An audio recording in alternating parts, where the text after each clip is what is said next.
So I sat down with a veteran in the real estate space, actually someone whose videos I used to watch all the time, and I was actually honored that he reached out to me to be featured on his platform. My guy, Kris Haskins, real estate veteran, father, entrepreneur, overall great guy, someone I had the pleasure of knowing, building friendship and relationship with. And I was able to sit down on his podcast, speak to him actually about my first flip that I did and just some insights, especially being younger in the industry. Also, my time in the industry, exactly what I'm doing and what I'm looking to do moving forward. So I want to share this episode with you all also. So keep watching to hear me and Kris's conversation. And if you like the video, make sure you share it with a friend. Make sure to subscribe to the channel too. But a big thing for me, because I've seen so many houses, I didn't want a super cheap flip. Because if I have a super cheap flip, if I have a cheap product, it's going to sell for a cheap price. I didn't want to sell for a cheap price. That's why I was able to sell it for over the ARV. So I thought I was going to save some money on the HVAC. Because the HVAC wasn't old. I think it was like 2018, so less than 10 years old. It was working pretty functional. I'm like, all right, cool, I'm gonna keep this in there. What ended up happening was, I guess, some people who were walking the street, they saw that this was a job site. So what they did was they went to my exterior unit and took the copper out of it. They cut the copper out of it. Now, when you cut the copper out of a unit, not only did they pretty much break the entire unit just trying to get the copper out, the unit's broke. The unit's now not functional, For them getting that piece of copper, they probably sold it, $75? Cost me about $5,000 to put in a brand new exterior HVAC unit. Yeah, it was originally a 3-bed, 1.5 bath. Okay. I converted it to a 3-bed, 2-bath, and I added about 200 square footage in there by turning that sunroom. No, there already was. So there was a sunroom in there, but it didn't have any coolant, didn't have any ventilation or anything, which can't count towards square footage. So all I did was just add some ventilation to it. If you ever thought you were too young to invest in real estate, our guest today is only 25 years old. That's right. While most of our young people are out there doing some craziness, this guy is actually doing real estate right now. He's the owner of Assets Real Estate, right? Is that Virginia Beach or Norfolk? Whole Hampton Roads. The whole Hampton Roads. For now. He's an owner, investor, entrepreneur. His firm is #1 in sales for first-class franchise owners. And today we want to talk to him about how he just did his first flip and lived. Let's do it. He actually made money. Yes, sir. Kris A. Williams, thanks for coming, bro. Thank you for having me. Looking forward to it. Let's do it.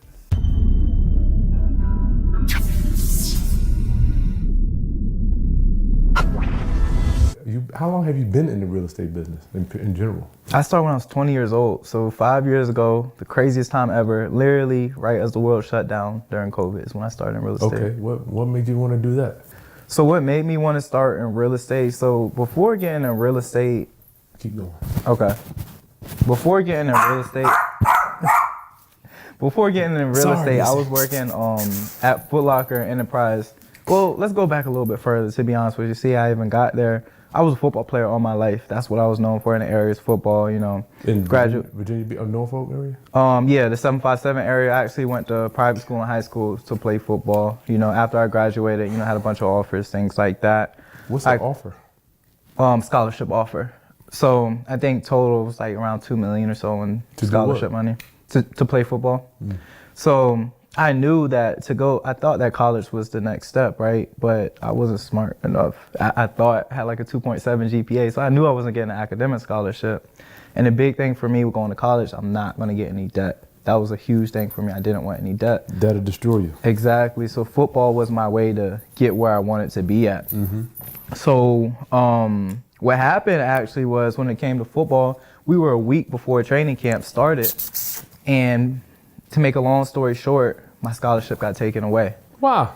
And it wasn't anything that I did, right? It was basically a miscommunication. When they offered me, they said that I should have committed that day. I waited a few months because I wanted to weigh some different options. And I committed a few months later. But the thing is, they never told me I had to commit that day. So when I committed a few months later, they was like, hey, glad to have you on, all things like that. We're going through things as normal. So I'm like, when this happened, I'm like, why didn't you guys tell me? First of all, when you first offered me, I had to commit that day. And also when I did commit, why didn't you tell me that this wasn't a committable offer. Like there wasn't any scholarship money. Damn. And with the coach, you know, I was frustrated because at this time, you know, we're a week before training camp. It's too late for me to go anywhere else. I'm trying to figure out what my next move is. And the coach literally said to me, he said, hey man, sorry for the miscommunication, but you got two options. Option one, you could come here, walk on, and earn a scholarship. Or option two, you could stay home. I said, I'm staying home. Never talked to them again, and, you know, went about my life.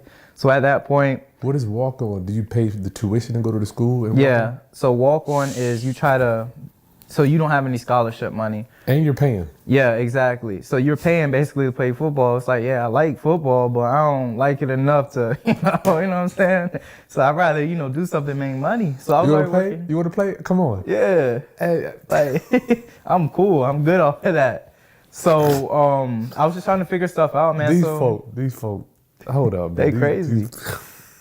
I don't want to even say these white folk, but these folk, man. Yeah. That's insane. Yeah. All right, is. go ahead. It's wild. And you 17, 18? I stayed back a year in high school, so I was 19 at the time when I graduated. Trying to figure this shit out. Yeah, exactly. Should I do that? Okay, go ahead. So it was that's wild, foul. man. That's real foul. And like I said, because we're so late, this is August. At that time, no schools really have any openings availability left. So my only option I had to do was community college at TCC. All right. So I was already working at Foot Locker at the time, you know, selling shoes and stuff.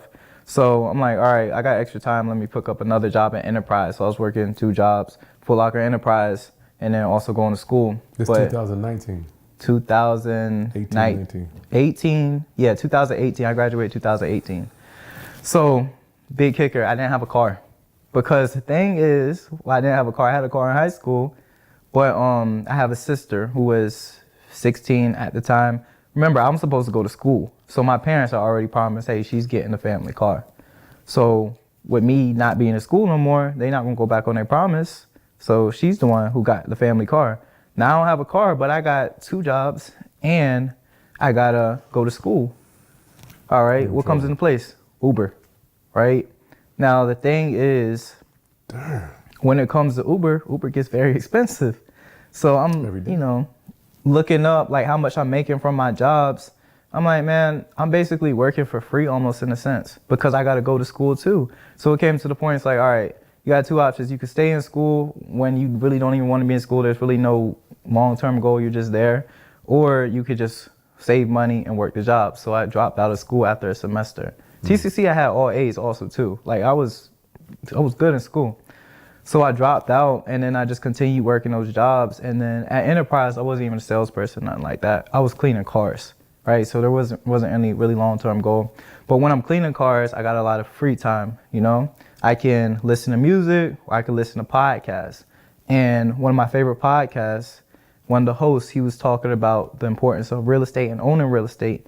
Now, mind you, at this time, you remember? Yeah, DJ Envy, The Breakfast Club. Yeah. So mind you, at this time, you know, I ain't know nothing about real estate. You said what? No, went to Hampton with him. Word, okay, We used to okay. make music together. Yeah, I didn't know anything about real estate. Like, my mom she used to watch HGTV, and like when she would watch it, I literally would walk out the room because it was boring. I didn't care nothing about it. But I like money. I knew money was important, and he was always talking about, hey, you know, it's easy to get in. You don't have to have a bunch of money, all this stuff. So I'm like, all right, this makes sense. Let me look into it. So I started doing some more research on it. I realized he was talking about real estate investing. Now, at the time, not as a sales. Yeah, not as a salesperson. He was just talking about real estate investing. So I, you know, started doing more research around real estate investing. And at the time, it seemed like you had to have money to do real estate investing. Remember, I'm 19 years old. I'm working at Enterprise and Foot Locker. I have no money, obviously, you know. So I'm like, dang, this won't work. I don't want. You have to have some money. I don't want Chris. You gotta have some money. You do. I'll say that. You're right. You do gotta have some. Now, I will say there's options where you don't have money. You gotta partner with somebody though. I would say it's money or time. Okay, I think you can do real estate investing without money, to be honest with you. We'll get into that then. Yeah, we'll get into it for sure. So, where was I in that? You getting ready to leave Enterprise. Yeah. So, I realized that I didn't have any money. So I said, dang, I still am interested in real estate. Let me look around for some other options. Real estate agent, that popped up for me. I was like, all right, cool. So I could just sell houses. I could make commissions. And remember, I'm working at Foot Locker. I'm selling shoes. And my mindset was, okay, if I could sell shoes, remember, I'm like top salesperson in the district. I'm selling shoes like they're hotcakes. I'm like, okay, if I could sell shoes, I could sell houses easy. That's what I thought. So I started doing my studying, you know, got licensed as a real estate agent in 2020, March of 2020. And right when I quit enterprise to do real estate full time, the world shut down. So 2020, man, that was a time. But still, real estate was super hot though. It was for everybody except me. I only sold 2 houses my first year. So one in 2020? August. Yep. So one in August, sold one in November. And that was for a mixture of things. You know, I was young. I was super green. You still young. What are you talking about? You was young. Man, I feel like an old head now, man. I feel like an old head. Crazy. Damn. I'm saying that to you because you're obviously much older. I'm twice your age. Go ahead. So the first year you sold 2 houses. Yeah. You're new in the game. Most people don't sell 1 house their first year. Yeah. So. But the thing about that, though, a lot of people, when they start out part-time in real estate. It's like, all right, you know, I still got my full-time job, my benefits, things like that. No, I went cold turkey, quit everything, basically, to do real estate. I'm first one in the office, last one out, working 80 hours per week. Taking on calls, you taking the news? Doing everything. I'm doing everything that you can. Doing cold calls, you know, calling the pond, making content, doing all of this, and nothing seemed like it was working. Mm-hmm. So that was a very tough time for me. But that's why. How long was that though? That's only what, 6 months, 8 months? From March to the end of the year. 8 months. Seemed like forever though. Imagine you going to the office every single day, you know. I guess you're in it. It's different when you're in it. Yeah, 100%. Now looking back, it's like, all right, that really wasn't that much, you know. But during then, it's like, goodness. But it's forever. Yeah, I'm really strong-willed though. So I'm like, all right, I'm still gonna stay in it. I'm not gonna quit. And a big reason for that also because that what I went through with football, like I said, everybody knew me as a football player. So when I wasn't in college for football, I got to hear people, because I'm still here, they're like, oh, why are you here? I thought you were supposed to be gone. You know how embarrassing that is? So I never wanted to go through that ever again. So when it comes to real estate, I introduced myself as a real estate agent. I'm not going to not be a real estate agent. I'm going to make something work. I'm sure a lot of people get depressed over that, Kris. They do. That's the limelight of their lives. I'm so glad I never fell into that, but I seen a lot of dudes that were good in high school, and then after that, it's a big thing, man. I don't think many people touch on that. I went through that depressive stage for a while because it's really like an identity crisis. When you have been known as one thing for a while, when you're so good at one thing for a while, you can wrap your identity in it. So I was like Kris, the football player. Really, everybody knew me as that. So when that's taken away, you're kind of like, who are you? Because I'm a type of person, I don't believe in a plan B. I only believe in plan A. So I literally had no idea what the plan B was. Okay. So when that was taken, it's like, where do you go from here? You know? Did you have any support with that mentally? I would say I had support, you know, from family. You know, my parents, they've been in my life. They've been great support. So they were able to, you know, give me support there when it comes to that. But it also gets to a point, I actually did end up getting, you know, kicked out of my parents' house a few months after that. Grown man. Yeah, which at the time I didn't understand it, but it's probably one of the best things that's happened to me. What caused you to get kicked out of the crib? Yeah, man. So like I said, I'm very strong-willed. And then also, when you're in the adult world, so remember, working at Foot Locker, working at Enterprise, right? I'm seen as a grown man, right? And because I'm like one of the top people at Foot Locker, I'm in like a leadership position. So out in the world, I'm a grown man, you know, I'm making things happen, you know, making my own money. And then I would literally be at work 7 a.m. to, let's say, 9:30 p.m. each day. Get back to my parents' house and I come in and they're like, hey, wash the dishes. You know, that's not really something you're trying to hear after you've been working all day. Okay. You basically treat it like a little kid in a sense. I'm like, I'm not a little kid. Well, you are a child. I am. Child. You're exactly right. You're exactly at the time, right. Okay, let's talk about your mindset at that time. Yeah. So you're like, I'm grown. I don't feel like doing. Yeah, so I was like, man, I wasn't like defiant in the sense like I'm not doing it, but you know, like I would have an attitude about doing it for sure. As opposed to doing it with love. Yeah, exactly. And like, so even little things like young people getting this. even like little things like, man, remember Sweet, I'm working 12 plus hours a day. I come home, I probably want to listen to my podcast, listen to my music. I don't feel like having a conversation with my folks, but they haven't seen me all day. You know, they may want to have a conversation. Yeah, they missed you. Yeah, exactly. But I'm not really trying to hear that. So just little strife, things like that. And yeah, we just butted heads. As you should have. You growing up. You need your own space. Exactly. So so they were like, "What? We're done. You got to go." Yeah, there was like a turning point. No beef, was it? No animosity. It was. Actually, it was for a little bit. I mean, we're on great terms now, but for a while it wasn't. Distance will help. Distance will 100% help. So we basically had something happen, and I was basically given an ultimatum. It was like, hey, do this, or you got to leave by this date, and I wasn't willing to do that. So were you paying rent? I wasn't. And you chilling? Exactly. Pretty good, bro. Yeah. So all I want you to do is do the dishes and smile, Kris. All right. You know, it's when you're young, you don't really be knowing. Now it's like, dang, like they weren't, too hard on it. Like, heck no, yeah, man. Fair as you 100%. So yeah, I mean, after that, left. I actually stayed with my grandma because I was gonna go to the military. I didn't even mention that. That's what I was gonna do for anything about real estate. And I was gonna stay with her till I got shipped off. But it took a while to get shipped off, so I started paying her to rent a room in her apartment. Okay. Luckily you had family, bro. Yeah, man. That's family's everything. 100%. You're lucky with that. All right, so you had to go. Now you're in the office you're taking calls. You're at the bottom. Yeah. Today I want to get to this deal. My main reason for you here is to talk about your flip, because people. Do you know some people go throughout their whole life and don't even do one? For real? Wow. Like you don't even, well, you may not even understand the concept of not, like, we do it every day. I got 2 closings today, right? Yeah. I'm spending $500,000 today, right? It's another day. But I want us to both understand that some people never do a flip. And they want to. Yeah. Right? So that's why they come here to kind of see the stories on how you put it all together. Yeah. We coaching people 50, 60 years old, Kris, that are trying to get into this game. And when they say a young man, they want to know, how do you do it fast? Yeah. All right. For sure. Let's keep that framework up. Young whippersnappers, these young people. I'm so glad you're willing. I think, Kris, there's a huge gap in the elders with all the wisdom, all the experience, all the knowledge, and the young people with no knowledge, wisdom, experience, all the energy, technology, all the wherewithal. And it's like this. I see it every day. I see it every day. Yeah. I mean, I coach people around the country. Yeah. And I'm like, where is this gap, Kris? In your mind, why is it this big gap? But you even said it when you got here. You're like, dang, most older people don't.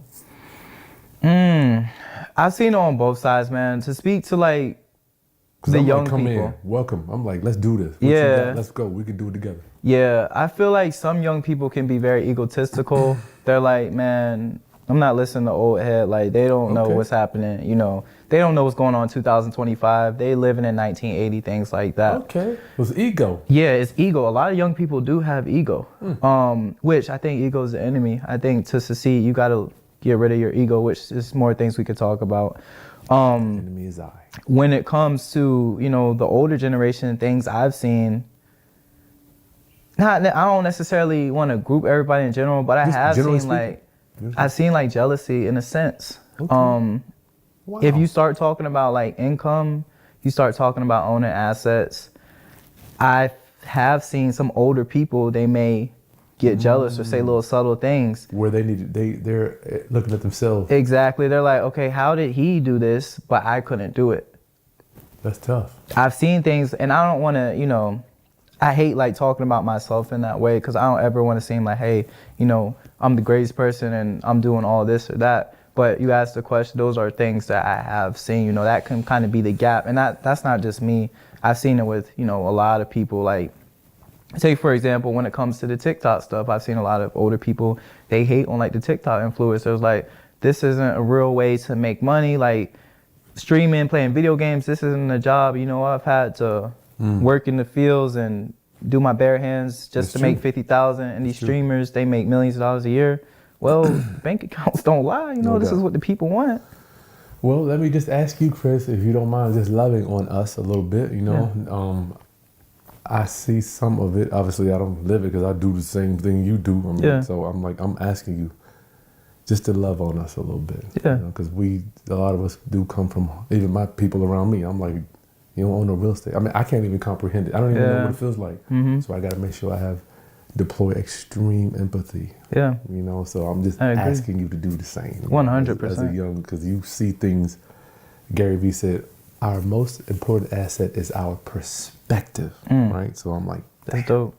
When I see things, I'm like, am I going to look at it from this way or that way, this person? So it's rough. So I ask you to participate in that. 100%. All right. So let's talk about this flip. Let's do it. I'm glad you are here. You didn't die. Yeah. I'm sure you. It felt like I was going to die. Yes, that's what the story. Felt like it, yeah. So y'all, Kris did a flip, and some people never do one. We do it every day. We got construction sites going all the time. But for you, the first one, in my opinion, is the hardest. Yeah. Was it hard? It was very hard. It was not necessarily number-wise things like that, but it was very stressful. It's so many things that go into it. It's super, super stressful. We call it life energy. Yeah. Life energy it takes from you to do one of these things. That's good. So I want to get into that because until you hang around guys that have been in the game for a long time, it's hard for me. It was maybe not for you to define what's going on. Like, so my mentor's like, Kris, this is what life energy is about. Yeah. Running the job, going to home, doing this. Yeah. So let's start from the top. How did you locate this deal? Yeah. All the people don't know. How do you find a motivated seller? Yeah. So how I actually found this deal, simply, I wanted to buy a flip. Like I had already done rental properties, already done wholesaling. I just hadn't done a flip yet. So I wanted to do it. From being an agent to going into investing? Yep, and I was already an agent, right? So I've done pretty much everything in single family residential except a flip. And I had been wanting to do a flip. I just kept on putting it off. I'm like, all right, let me just really focus, right? So I just made a story post. I was like, hey, I'm trying to, buy another house within the next 90 daws. If you know something or know of something, let me know. Made that story. I'll try that one. Yeah, just made that story. And then I had an agent friend. Funny, she was my manager at Enterprise also. Back when I was there. Yeah. Came around, so you left on good terms. Exactly. I always leave on good terms, man. I don't believe in burning bridges unless they need to, but that's rare. I'm glad. So it came full circle. Yeah, she reached out to me. She said, hey, I had this appointment with a seller. I don't really know what to do with it. I know you're into investing, so here's this lead. And I went out there, went to the appointment, got the contract signed that day. Cause she brought me to. As a agent or as a buyer? As a buyer. Okay. As a buyer. So whenever I go into appointments, I always try to put my buyer hat on first. That's the great thing I do love about being an agent is any type of lead we can help them out with, whether it's listing on the market or whether it's me buying it myself. Okay. Yeah, that's cool. That's a good advantage of being an agent. 100%. So yeah, she brought me the lead, and because she brought me the lead, I did pay her a finder's fee from that also. So that was a referral? Yeah. Where was the house at? What city? Hampton. All right. Yep, in Hampton. What made this one? Why this house? You looked at hundreds of houses, I'm sure. Yeah, so this one, I say it had a ton of opportunity in it. One thing I didn't necessarily like, it needed a full entire rehab. This wasn't no cosmetic flip. Like, it need every single thing from the ground up. That's hard for a newbie, dog. It is. But the good thing is, I feel like I was a bit more advanced than your traditional new real estate investor, because at that time, I think I'd been an agent for 4 years. So I was like, all right, I know things, I know your common things, your ARV, all of that. And I brought the deal smart also. Oh, okay. I had so much, what's the word? Wiggle room. Equity. Yeah. There was a ton of equity because I brought it sub too also. There was so much wiggle room where I knew I could mess up 10 times over and I'll be fine, which I did mess up over and over. And I was still fine, Y'all hear that? You got to buy right. Yeah, exactly. That's most important. Buying right. What's the purchase price? So yeah, the sales price for that one was $119. But remember, I brought it subject to. What is subject to? For people that don't know what subject to is, what is that? So easy way to explain subject to is almost like assuming the seller's mortgage. So I call it purchasing on terms. So what I'll do is I'll take over their mortgage payments, and depending on the deal, sometimes I'll give them money at closing. Just depending on what works for them. So you're a real estate agent and you can still do that? You telling me, Kris, it's not illegal for agents to do that? It is not illegal. That is a common question that I get, though, when presenting subject to. But the thing I always tell them is, hey, I'm putting my license on the line. I will never do anything illegal. The reason why people think it's illegal, though, is because you got to think, who pushes traditional mortgages? Who benefits from traditional mortgages? The banks. They benefit hugely. So, of course, they don't want you to know about subject to because they don't benefit from subject to. That's what I tell my sellers. They're like, oh, it makes sense. My realtors out there, just the guys doing it. Come on, stop. And the people whining and complaining. You're a realtor, you can't do that. So we're done with that. You can definitely do it. All right, 119. You took over the mortgage at what? Their payment was a bit under $900 per month, so $893 per month. What did they owe though? You gave them 119, but what did they owe? What did they owe? Ballpark, 80, 90. You had to give them cash. So my total that I paid to even get into my check I wrote at closing was $8,300. I gave them $5K. All right, so they owed like 110 then. So you were basically in it from. Well, no, that was they actually owed. So when I buy subject to, I put it under contract for whatever their payoff is. So their payoff was 119 actually. Okay, all right, cool. All right. Yep. Well, sometimes the payoff could have been 50. I mean, it could have been anything. Yeah. So they owed pretty much what you paid for what they owed. You bought it for what they owed on it. Yeah, exactly. Right. Okay, cool. That's fine. All right, go. So you did that, you went in there, now you own it. What happened to the seller? So the sellers, they moved out. I believe they were getting orders from somewhere. They were military. Yeah, exactly. Okay. These are great for subject twos. I think all my ones I brought subject to have been VA loans. They're gone.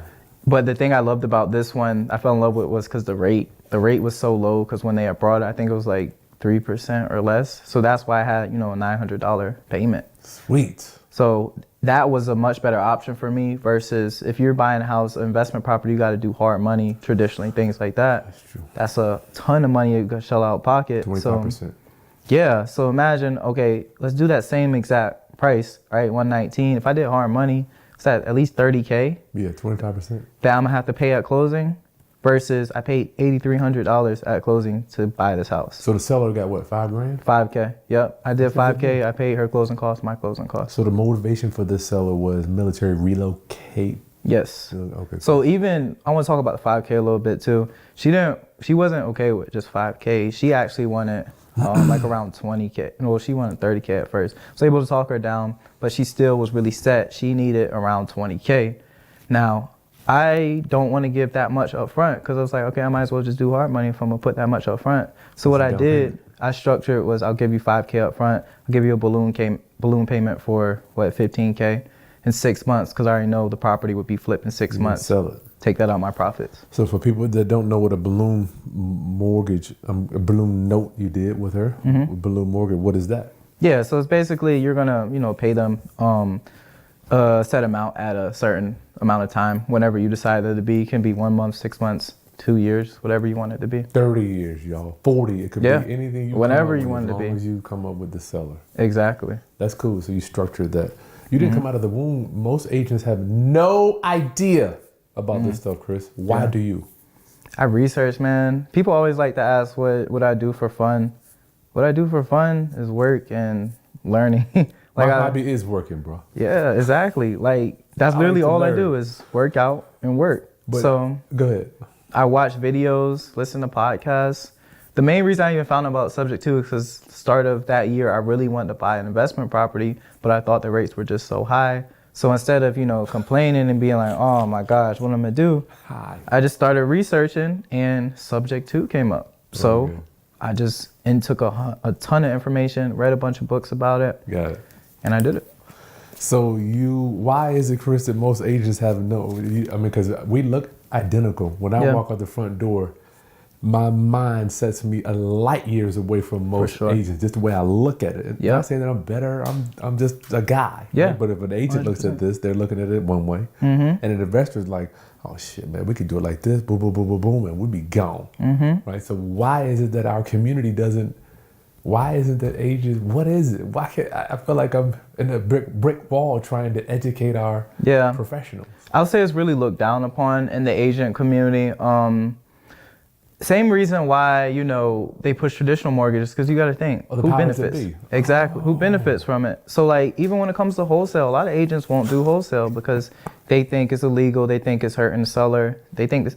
When I did my subject to deal, I had an agent that I actually referred business to before. This isn't a random agent in Carolina. She said, "Oh, you're doing sub 2. How do you feel like hurting sellers?" I'm like, okay, like, what are you talking about? So I had to educate them actually on how it benefited the seller. Did they want to be educated though? Because they did. They just came at me very aggressive. But the thing is, I'm not an emotional person, so I didn't take offense to it or nothing. I educated them, and after a little conversation, they understood it. I think they just had, you know, so much negative things said about it that they were like, oh, it has to be a scam, and they were kind of trying to call me out about it. Is she in the game? Yes. This is the agent I referred business to. This isn't no random agent. Like, me and this agent have made money together. We got love on him, Kris. Exactly. We got love on him. So. All right. We can stay here all day. So you bought it, now you're in it, the seller's gone. Help break it down for me. What do you think the renovation is going to be when you start? Man, funny. I thought my renovations were going to be $45K. Yeah, that was going to be 45. Now, mind you, 8-10 years ago, you could have done a whole house for 40K. Yeah, I don't know why I thought 40. Who told you that? Why did you think that? Well, the thing is, I'm not saying I'm not no, you're to look good. bad. I'm like, I 100%. want people to know. So I will say the main reason why I didn't do flips for a while because I could not properly estimate. Like I read so many things, I just couldn't like. You can't read up on that. Yeah, it just didn't make sense to me. So you know, with that, it's scary. It is, yeah. So when I got my price from labor, because my contractor, he just gave me a price for labor. He didn't give me a price for materials or anything like that. That's cool. So I just assumed it'd be 45K. I was like, all right, so the labor plus the materials, we're gonna be around 45K. Now remember, I brought the deal smart though, so I was like, all right, if I go over budget. What was it worth? ARV on it was, I want to say originally when I priced it out conservatively, I had it at 285. Okay, there you go. I sold it for higher though, but my conservative ARV was that. So you had about 180, 150 in it then, 150, 160. Yeah, I had a good spread there. All right, go. 45,000. I would love to stay here, but go. I can have a ball with you. And then he told me originally it was going to be like a 4-week job as far as the rehab goes. So I was like, all right, 45K, 4-week job. It's going to be, you know, it's going to be slight. No worries. We might be able to do it in 3 weeks. Why not? Yeah. So, all right, you know, and I thought it was still on the market for about a month. So total, what is that? 3 plus 3, like 6-7 weeks. I thought it would, you know, take around there. So, yeah, I was in for a rude awakening. We'll say that. But go ahead. All right. Mm-hmm. So the contractor gave you an estimate. Mm-hmm. His labor was what? Oof, making me go back on it. I think you had to know something going in, Kris. I did. I just don't remember off the top of my head right now, though, on what the exact labor was. You don't remember this joint right here? So I remember my total rehab cost. 90. I do remember that. Yep, about 90K was what it ended up costing. So 2 times what I thought it would. Twice. We'll get to that. Yep. But as you're approaching this thing, I just want to know what you were thinking when you're getting into this thing, so people will know. Yeah. You started it, I mean. So I did get multiple quotes from contractors. I knew that, right? So I went to 3 different contractors. One said 65K, one said 55K, and my guy said 45K. This is labor? No, the first one was for labor and materials. Okay, shit, ain't bad. Yeah, so 65, I was like, let me just look around to see a bit more. That's a little high for a whole renovation, bro. Yeah. So I looked around to see more. That 50 or so 55K one, I was like, I don't know that person at all, so I don't know if I could trust him. My guy, I think just his labor was like 25K or something like that. Right. So that's why I started thinking around the 45K mark. I'm like, yeah. And then one of my agents on my team, he had already used his contractor before. He was vetted. Trusted guy. Yeah. So I'm like, all right, cool. Let's go with that. Yeah. All right. So you get into the job. Yep. Get into the job. Whole lot of things happen with that, right? This is a 3-2, a 3-bedroom, 2-bath, or 1 bath? Yeah, it was originally a 3-bed, 1.5 bath. I Okay. converted it to a 3-bed, 2-bath, and I added about 200 square footage in there by You did turning an that sunroom. addition. No, there already was. So there was a sunroom in there, but it didn't have any coolant, or I mean, didn't have any ventilation or anything, which can't count towards square footage. So all I did was just add some ventilation to Okay, it. that's Got the cool. square footage All right. back. Uh-huh. So you get into the job. I just love the stories. It's the stories. Yeah, so I got into the job, and there were things that I thought I would be able to say that I thought was going, save me some money. Cut a So little corner here and there. yeah, the seller, she had, she was already going to start to flip herself. So she had brought like a bunch of materials. She had a bunch of things from IKEA. She already had some of the stuff up, and she had a bunch of stuff in the storage in the sunroom. So I'm like, all right, cool. Like, I'm gonna save some money on material. All we gotta do is just paint this stuff. Well, what ended up happening was she was missing materials. So funny thing is, those cabinets, not all of them were installed. So I paid the contractor to install the cabinets. We realized we didn't have all the materials, and that just things were missing. They couldn't be installed right. So I had to pay them to take the ones he just installed out. Then I had to pay for all brand new cabinets and pay him again to install them. So that was a big unforeseen I'm not cost. laughing at you. I'm laughing with you. Yeah. Y'all hearing this, right? When Big you cut unforeseen. corners, you end up paying twice. Yep, 100%. So I learned my lesson with that. Another big expense was the foundation. There was huge issues with the foundation. Like literally the floor was like caving in. The subfloor. Yeah, the subfloor. A big portion of the subfloor needed to be replaced. Okay. Or just settling or water rot?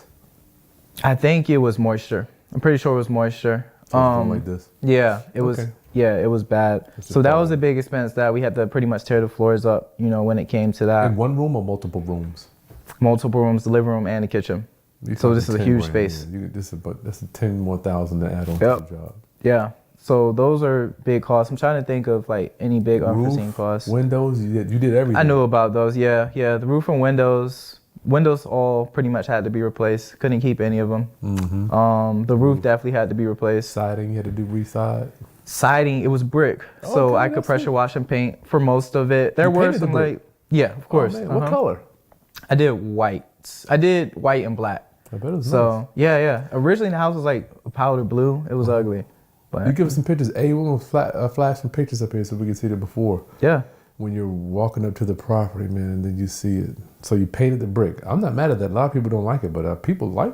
Yeah, because it was powder blue. I couldn't keep. There's no Yeah, way I that's could nasty. keep that color. Like That's it was nasty. ugly.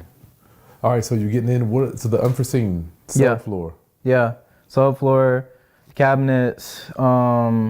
HVAC. The HVAC thing. So I thought I was gonna save some money on the HVAC because the HVAC wasn't old. I think it was like 2018, so less than 10 years old. It was working pretty functional. I'm like, all right, cool. I'm gonna keep this in there. What ended up happening was, I guess, some people who were walking the street, they saw that this was a job site. So what they did was they went to my exterior unit and took the copper out of it. They cut the copper out of it. Now, when you cut the copper out of a unit, not only did they pretty much break the entire unit just trying to get the copper out, the unit's broke. The unit's now not functional, It's done. For them getting that piece of copper, they probably sold it, $75? Cost me about $5,000 to put in a brand new exterior HVAC unit. Was the house located in a high foot traffic area? No, that's the crazy thing. Now, it wasn't like a cul-de-sac or anything like that, but it wasn't like, even when I was scouting the property, there wasn't, many people. It was just a regular quiet neighborhood in Hampton. Do you think, I have been told that a lot of these central heating and air jobs are from inside people saying to their friends, if you need something, go over there and get it. Do you think it was one of those? I don't think so, man, to be honest with you, because I hadn't even had an HVAC person. It was only my contractor people that Oh, so were they did- in it. cool. Yeah, and I trust them pretty well and my contractor was actually probably as mad as me when it happened. He was pretty bet. upset. Kris, how many central heating and airs have grown legs on my jobs? Oh. We don't even put them in until Yeah. we get a buyer, Kris. That's 'Cause super smart. You can't even, I don't think insurance will cover it. Probably not, yeah. I think they might, but your deductible's $3,000 and then you gotta think, so. And people are looking for them. Literally, when we took that old one and put it on the street, within 30 minutes, somebody came by and was asking if they could take it for parts. Literally, like, people's looking for them all the time. These are the stories my roundup homies. These are the stories that you don't hear. Yeah. When people talk about, I did a house and I flipped it and made 30,000. This thing right here, Kris, the central heating and everything set you back because you didn't. That was $5,000. You didn't. That wasn't stagnant. Exactly. You had to do the inside and the outside, or just no? Good thing the inside was still fine for the most part, just little tweaks. But the outside, we had to replace the whole entire exterior unit. Godly. Okay. And the interior unit, it was like a high quality one, so I couldn't just do no cheap, exterior because they have to match. You know? Oh, okay. So the exterior unit, I had to put in a higher quality exterior unit that I wasn't expecting to do. Golly, you went from not having to do central heating in there to having to do central. Yep. That's a big one. Mm-hmm. Anything else you want to share that was unbelievable to you? Other than going over budget, I mean, this shit was. But when that happened, though, the thing is, that was one of the last things that happened. So that's why we went overtime also, because we were almost supposed to be done. But when that happened, that pushes me back like a week and a half, 2 weeks past my budget time because you got to get the HVAC people out there and, to do all that. So that was tough. A really reason why this was tough for me also, why it was a big headache, is because for, my other companies, I was going out of state. I went out of state 3 times during this process. You were doing what? I went out of state, like, for my other companies, just masterminds and, jobs, things like that. Mm-hmm. So you're not even there then? Yeah, I wasn't even there. So, I'm in Vegas, just leaving a conference when I'm hearing about, hey, somebody stole your HVAC. I'm like, yo, like, what's going on? And, even doing little things like checking in on your contractors, that probably could have sped up the process if I was there a bit more, been able to pop up randomly. Even like that's one thing that happened. I went there Monday, 10 a.m. Nobody was there. Supposed to be my contract, he heard from me. We didn't have that issue after that, but just, things like that do happen. Or even, I got a vanity ship for the primary bathroom. And when Amazon shipped it, the top was broken. A big crack on the top. You never know. And at that time, I'm still over time. So I'm like, man, I can ship it back, wait another 2 weeks for this to come in. Or what are we going to do? So we found a solution where, the buyer who brought it was satisfied. So that's all that matters. The buyer did what? The buyer who brought it, they were satisfied. Oh, okay. Yeah, you got a solution. Cool. Yeah. And, wow, no one cares about your flip. I want to ask you, when I say this, no one cares about your flip more than you. Of course, yeah, 100%. I agree. People think that they can just buy the house and the contractor is going to go in there and wave a magic wand, Kris. No, you got to be very specific with your contractors too. That's a mistake I made at first. Kind of being like, hey, you're the expert, you've done this, so you kind of do what you want to do. And then things were going on. I was like, no, this isn't going to work. Remember, I'm a real estate. Every day. Yeah, exactly. I'm a real estate agent, so I know what's going to sell and what's not going to sell. So yeah, you got to be very specific. Like, hey, if you want something done, like whatever it is, just let them know it needs to be done exactly like this. Give them specific things to follow. Don't let them deviate from it. I hope y'all getting this. So time, the 4-week renovation, Kris. What did it turn into? I believe it was about 6-7 weeks. The renovation around there. You got done. That's still fast. Yeah. Let me see. Brought it in August. We put it on the market November.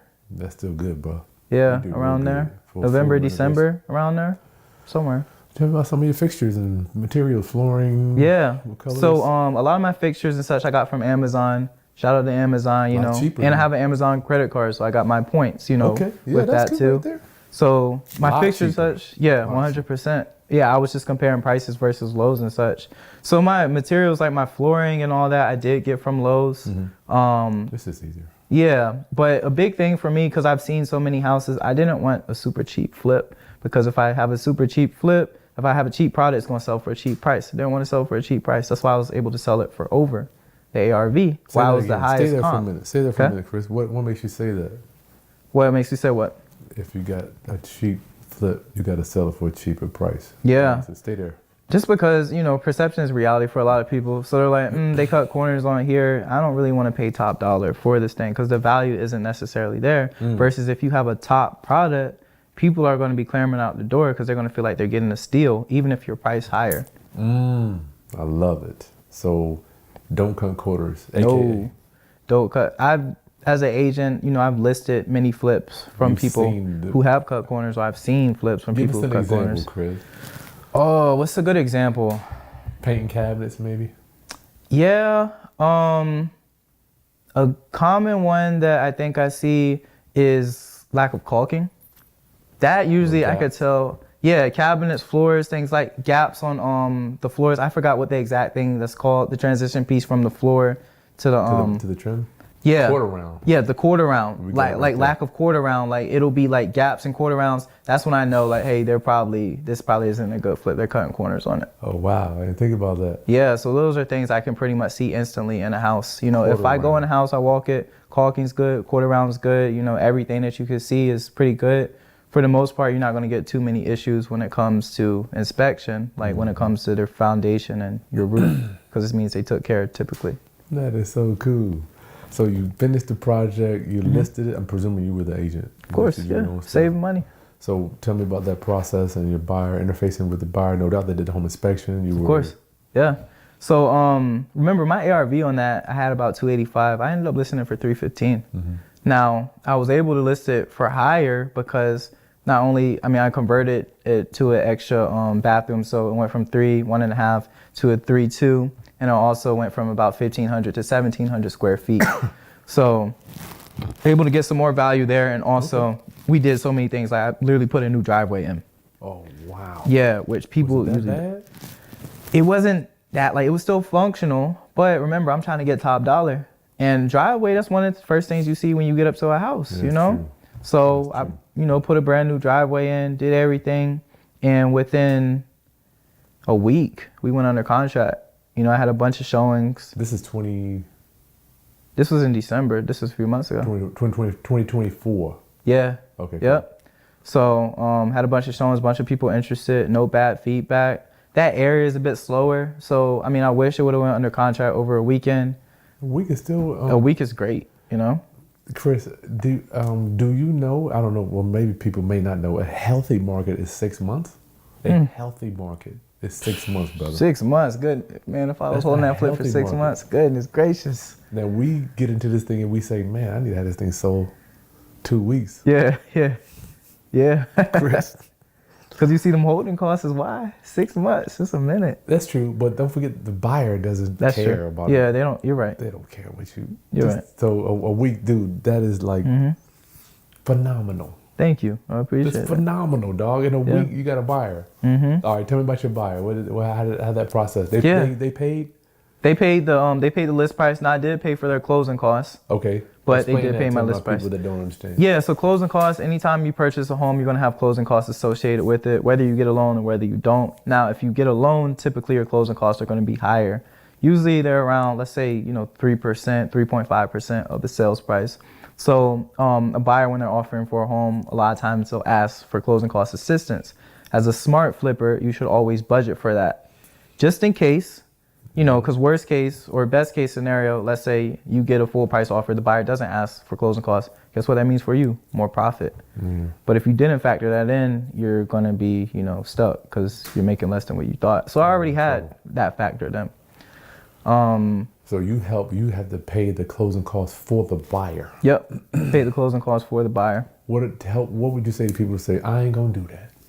I ain't paying closing costs for the buyer. Do you want your house sold or not? It really boils. Yeah, same thing I'll tell my sellers. Like, it doesn't matter if they ask for 20% closing costs. Are you getting the net that you want or not? If this is really your only option, which at the time, that was my only offer, and I didn't want to wait around for other offers. So I'm like, okay, you met my list price. All right, your closing costs are what you want them to be. All right, I'm still netting more than what I thought I would, so I don't mind doing that.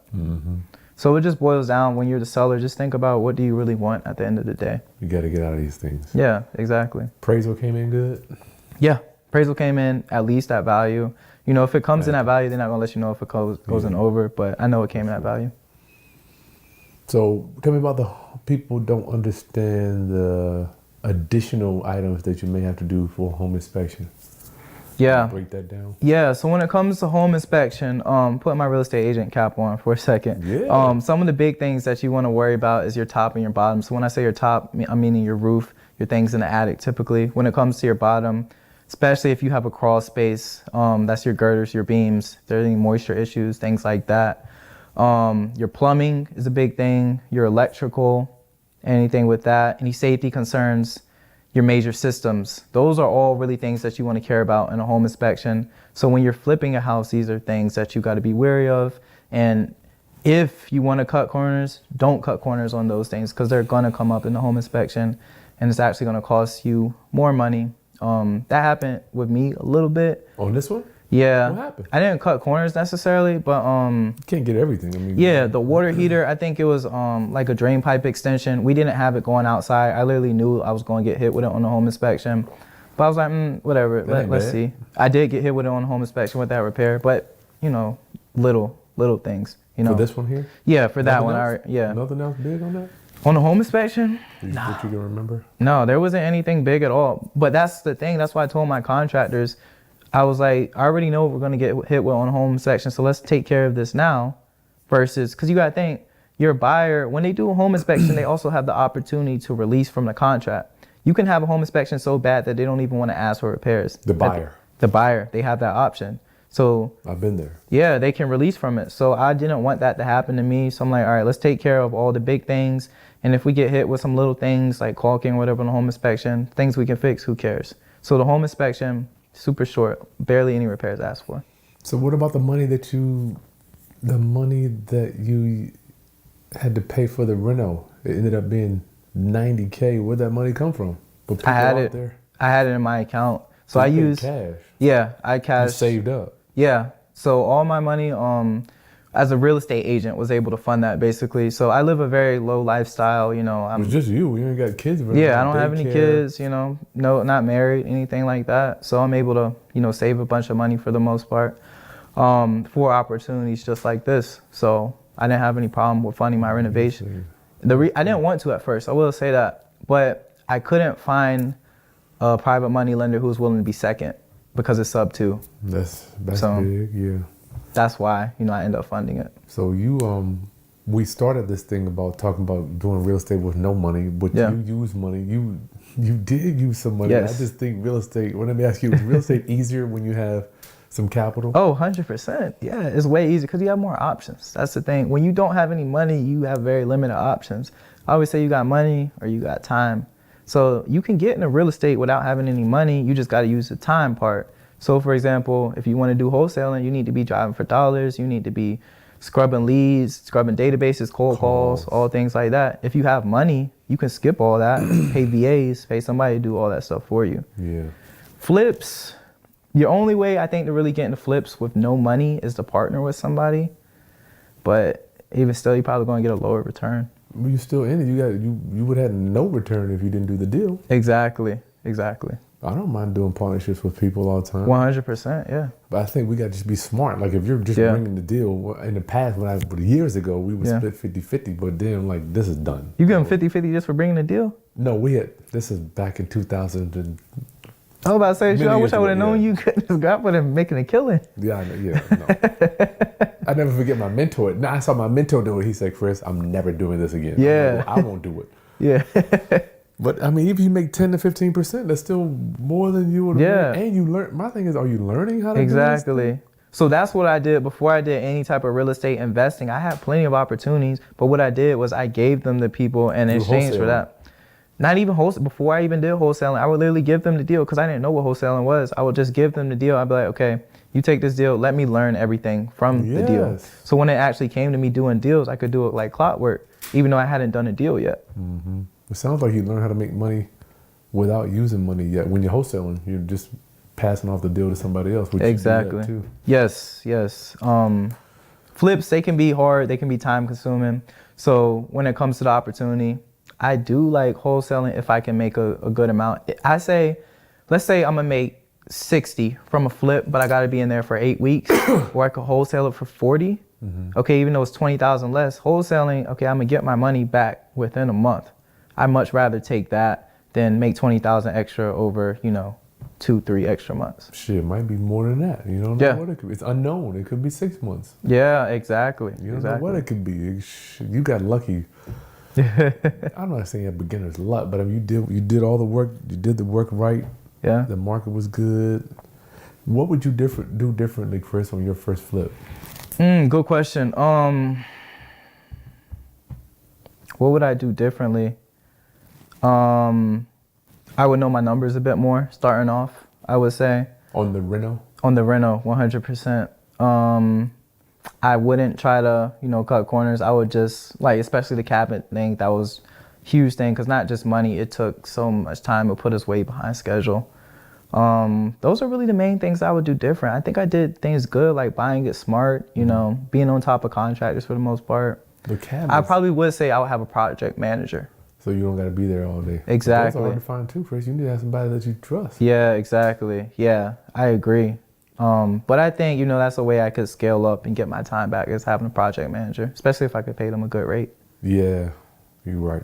I know you're super busy too. And when I talk to you, just... Yeah.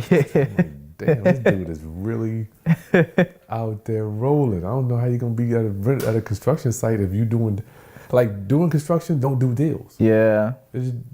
That's the thing too, that a lot of people, like new beginners and such, I know people ask me all the time, they're like, okay, if I get a flip, should I do the renovations myself? No. You would save money in the short term, in a sense, because you don't got to pay the labor. But okay, if you don't know how to do it, one, you got to know how to do the skill. And even if you do know how to do it, your time is more valuable than your money. So if you're spending 5-6 hours at one place, okay, that 5-6 hours you could be using to generating more sales. More sales, raising money, anything. Exactly, anything except slaving. That's what you pay your guys for. I'm glad you didn't do any work, did you? Or do you? I don't even know how to. I don't want to learn how to. Don't. I didn't do any work to it. Bloody knuckles and busted hands. Yeah, man. No way. I've had contractors cut their fingers off. I had one dude cut it. Goodness gracious. And these are masters. Yeah. These are masters. Yeah, you don't do that. Yeah. Most definitely. All right. So what you would do differently was not cut corners with those What did you do with those cabinets?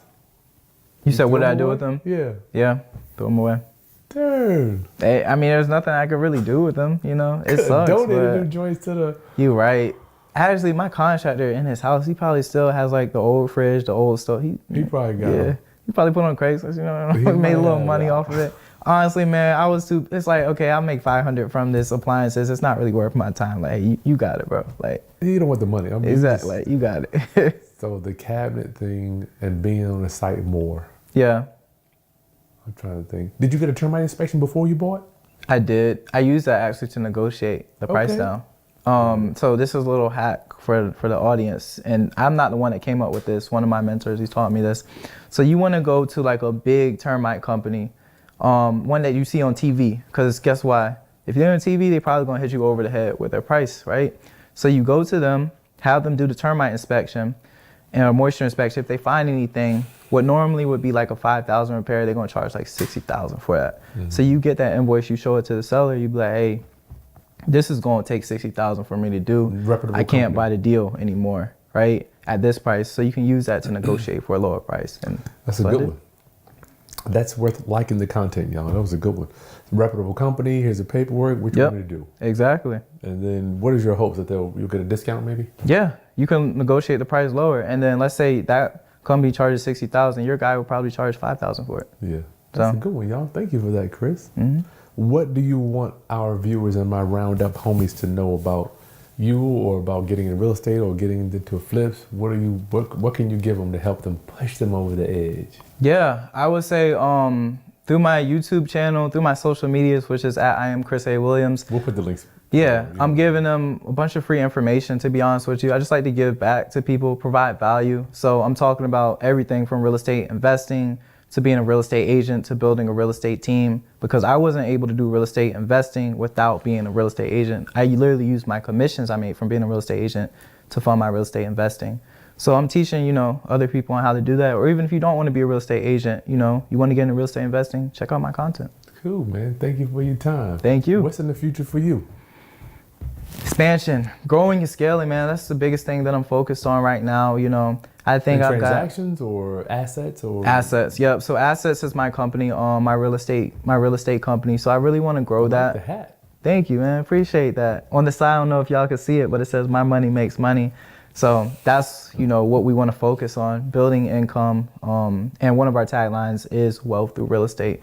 Yes. Over 90% of millionaires, they earn their income through real estate. So I believe in that 100%. I'm so glad. We need more people. We're changing the face of what our community looks like. No more shaking booty, drinking, drugging, sexing on camera. Yeah. Conspicuous consumption, cars, all this mess. Yeah.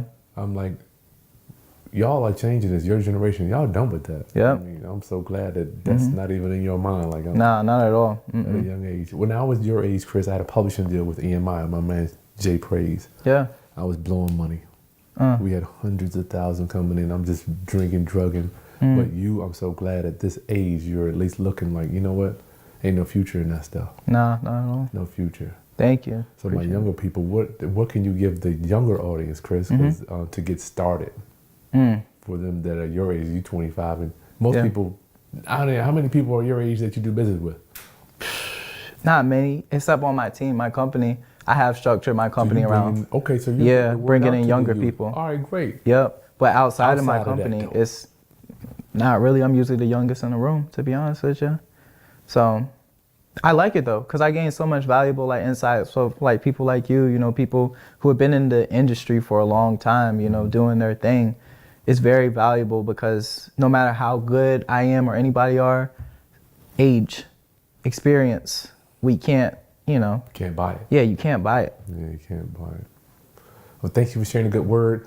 Like the content. You got to share this stuff, y'all, so you get the word out for our community and our culture, to get this stuff out to acquire assets. Yep. All right. And hit the like button, subscribe, and we'll put all the show notes, all the information for Kris's links right below, how you get in touch with him. If you want to list a house, if you want to sell him a house or whatever, maybe you can learn something from him too.